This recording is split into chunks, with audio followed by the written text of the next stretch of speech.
Buenas tardes, bienvenidos a esta sesión de La fe de mi madre, donde nos vamos a acercar al misterio de Jesucristo, el Señor, que se somete voluntariamente a la pasión y a la muerte, y que es resucitado. Nos vamos acercando a los acontecimientos centrales de nuestra salvación y, en cierto modo, al centro del credo, la primera parte del catecismo de la Iglesia Católica. Jesús e Israel. Y antes de comenzar propiamente con estos números del catecismo, recordamos esas palabras contenidas en el Evangelio según San Lucas. No era necesario que Cristo padeciera esto y entrara así en su gloria. Se lo dice a los discípulos de Maús. O también nos podemos ir al Evangelio según San Marcos, reprobado por los ancianos, los sumos sacerdotes y los escribas. Y conectamos con el Evangelio según San Mateo, que lo entregaron a los gentiles para burlarse de él, azotarle y crucificarle. Jesucristo e Israel. Jesús como signo de contradicción. Y recordamos ya desde ahora también a la Santísima Virgen. Y a ti una espada te traspasará el alma. Invocamos por su intercesión amorosa, por su omnipotencia suplicante, el don del Espíritu Santo, para que podamos conocer, gustar y hacer lo que es bueno. Ven. Ven Espíritu Santo. Ven. Ven por medio de la poderosa intercesión del Inmaculado Corazón de María, tu amadísima esposa. Hoy vamos a contemplar los números del 574 al 594.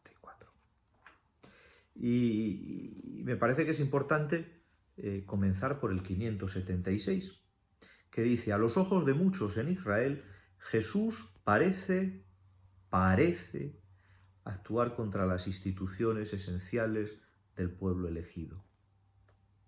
Y habla de tres.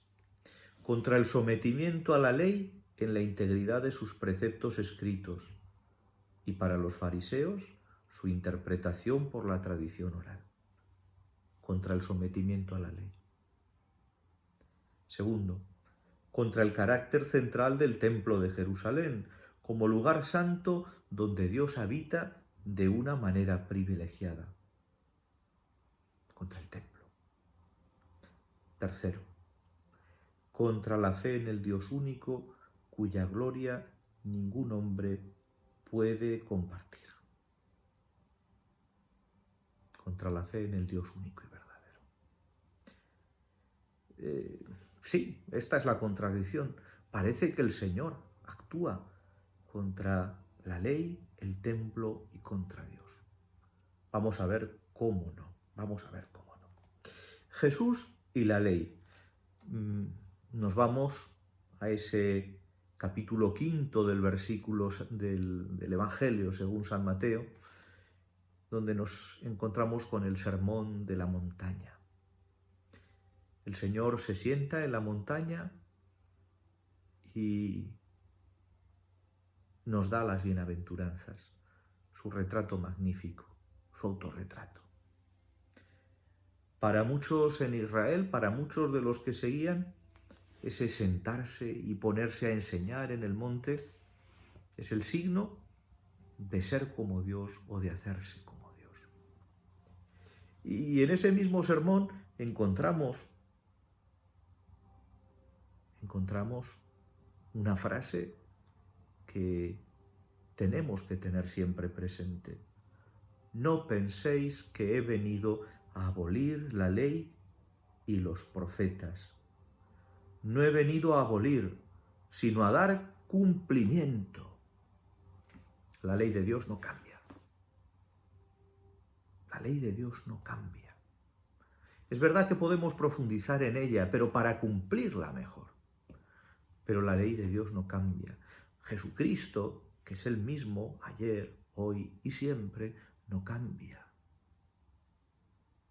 Él nos dice: sí, os lo aseguro, el cielo y la tierra pasarán antes que pase una iota, esa letra del alfabeto, o un ápice de la ley, sin que todo se haya cumplido. No, Dios no va contra el sometimiento a la ley, sino que Jesucristo, como Dios verdadero, le va a dar su cumplimiento. ¿Cuál es el mandamiento principal? Amarás a Dios sobre todas las cosas. Y junto a este otro, amarás al prójimo como a ti mismo. Y el Señor le da cumplimiento y le da perfección. Amarás a Dios sobre todas las cosas y os amaréis vosotros como yo os he amado. El amor de Dios ya no se presenta como una mera exigencia, se presenta como una realidad. Por si no quedaba claro en la creación, ahora en la redención, Dios, por amor, en el Hijo único encarnado, se entrega para nuestra salvación. No. El Señor no va contra la ley, sino que le da su perfecto cumplimiento. Ahí en el Catecismo se nos esbozan muchos ejemplos de cómo dar cumplimiento y plenitud a la ley. Jesús y el templo. ¿Jesús va contra el templo? No, Jesús no va contra el templo. Del mismo modo que Jesús no va contra la ley de Dios, no va contra el templo. Jesús subió al templo como un lugar privilegiado para el encuentro con Dios. Y vemos cómo se pierde y lo encuentran, enseñando a los doctores. Se enfrenta contra aquellos que han hecho de la casa de mi Padre como un mercado. Jesús, no obstante, hace una profecía. Y esa profecía sobre el templo es al mismo tiempo una profecía sobre su vida. Un anuncio que va incluso más allá de la destrucción del templo en Jerusalén, sino que habla del final, de los últimos tiempos que se van a abrir con su propia Pascua. Claro. Destruid este templo y yo lo reconstruiré en 3 días.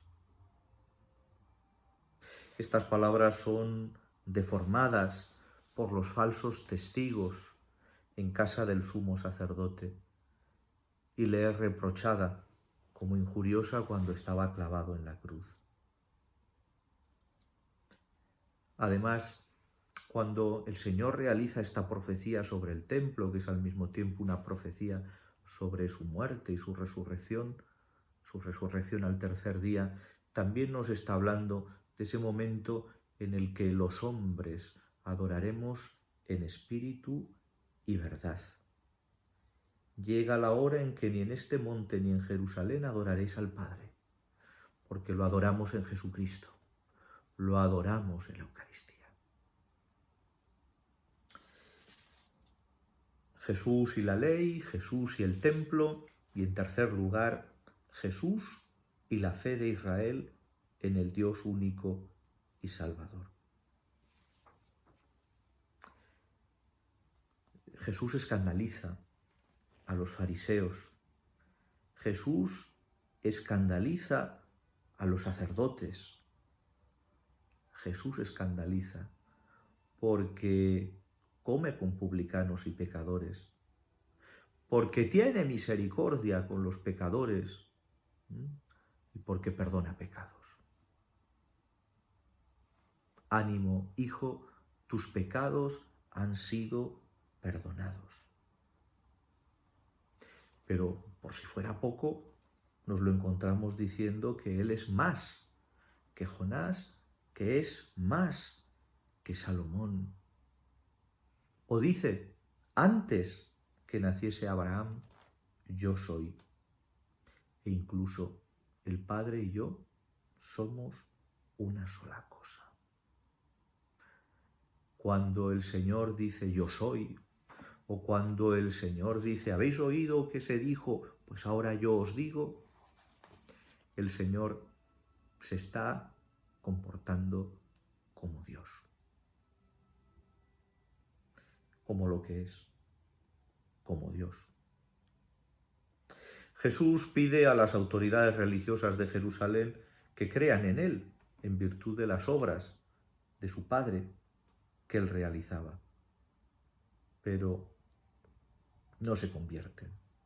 Obran por ignorancia, obran por endurecimiento, obran por incredulidad. No son capaces de reconocer en la humanidad de Jesús la divinidad del Cristo. Solo ven a Jesús, no ven a Jesucristo y por lo tanto no ven a Dios.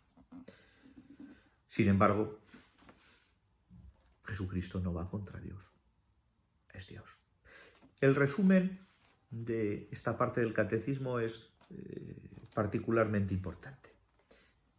Nos dice en el número 592, Jesús no abolió la ley del Sinaí, sino que la perfeccionó, de tal modo que reveló su hondo sentido y satisfizo por las transgresiones contra ella.